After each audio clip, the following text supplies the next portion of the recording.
How are you? I'm good. I'm good. How are you? I'm great. I'm like so giddy over this film. You did such a great job. Thank you. What I have been like dying to ask you is, as I was watching the movie, Chiron's character, I'm assuming that everyone is, in cahoots about how to play this role, but you didn't have them all meet each other. No, I forbid them from meeting. Why was that so important? Because I think the movie is about how the world is shaping the character. There's all this time that passes between chapters. And so I feel like when we get to each new chapter, the character has become a different person. And so it was a big point of distinction for me that we had different people play the same character. And so I didn't want them to mimic one another, because to me it would have sort of cut short or undercut this idea that the world is literally making this guy become a different person. And what I felt like was in the casting process, because we cast these guys to have the same feeling, that between that and certain craft things with the camera, we would do enough that they were the same but different.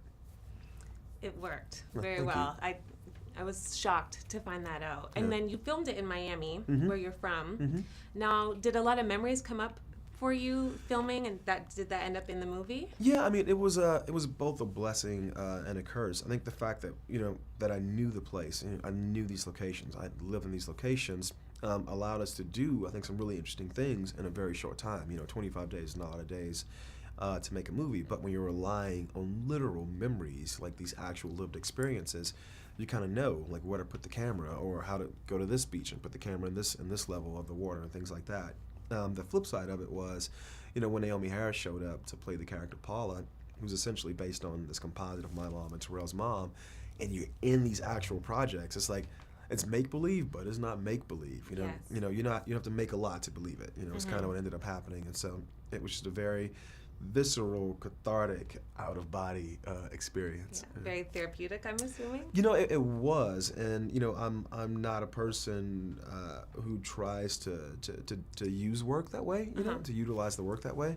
And I actually thought I could hide behind Terrell, and so it wouldn't be therapeutic at the level that it was. But Naomi just did such a great job embodying the character that there was no denying that I was having an experience. Yes, for sure. And the music in this movie, which was great, it felt like there was a bit of like an evolution. Like, was that deliberate? Because it went from it felt like very classical, and then it was like chopped and screwed at the end. No, it was deliberate. And even, I'm glad you mentioned both the classical and the chopped and screwed, because as the movie goes on, the character's becoming more and more masculine. Yes. And so the music is becoming more and more masculine. But not only is the hip hop becoming more masculine by being chopped and screwed, we're also chopping and screwing the orchestra. And so what you're hearing as the movie goes on is not only the hip-hop's getting bassier and deeper, but the cellos are being pitched down and being chopped, and the violins and the double bass. So, instead of, doing one thing with the source cues, making them more hood, we also made the art house, the orchestra, more hood as well. Yeah, I loved that, and it kind of gave you a feeling. Yeah. Movie. The whole movie was about, or the approach that we had on all levels, both sound and image, was to make it immersive for the audience and to have the character dictate, because of the way he's feeling, what you guys are going to hear and see. Yeah. Now... All right. Water for me, and a little gin for you. Boy, please. I know wine used to give you that gin, but we ain't doing that up in here, shout it.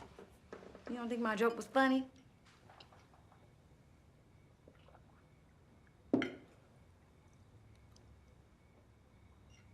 What's wrong? Nothing. I'm good. No. I done seen good. And you ain't it. And stop putting your head down in my house. You know my rule. It's all love and all pride in this house. You feel me?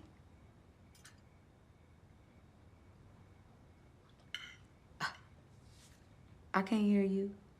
Do you feel me? Yeah, Okay. I feel you. Now, Janelle Monáe, who is amazing in this, she's, we know her as a singer. What was it about her that made you feel like she was right for this part? It was because I got to know her as a person, just like everyone else. I'd only known her through her work, but, I remember our first Skype call, and she popped up on screen, and I was like, who is this person with all this hair and no makeup and this southern accent, you know. And it was Janelle Monáe, you know, not the android. It was Janelle, the cousin, you know, the aunt. And we started talking about not even the character so much, but about her family. And I just saw that she understood, you know, what we needed Teresa to embody for the character. And yeah, we just had a very fluid, open dialogue that bled into set. Yeah, and your directing of everyone within that 25 days. Mm-hmm. How, like, was it just complete chaos, or? No. But chaos is the right word, because I wasn't very rigid. I wasn't trying to tell everyone exactly what to do. I just wanted people to be comfortable and allow themselves the space to just be. And everybody, you know, from Janelle on down, you know, Andre, Naomi, Mahershala, everybody was just really passionate about the work. And they were very comfortable in their skin, which is what we needed. Well, it comes off great, and Thank you. this movie is, I'm spreading the word over the rooftops. Please do. Much appreciated. Thank you so much. Thank you. Nice to meet you.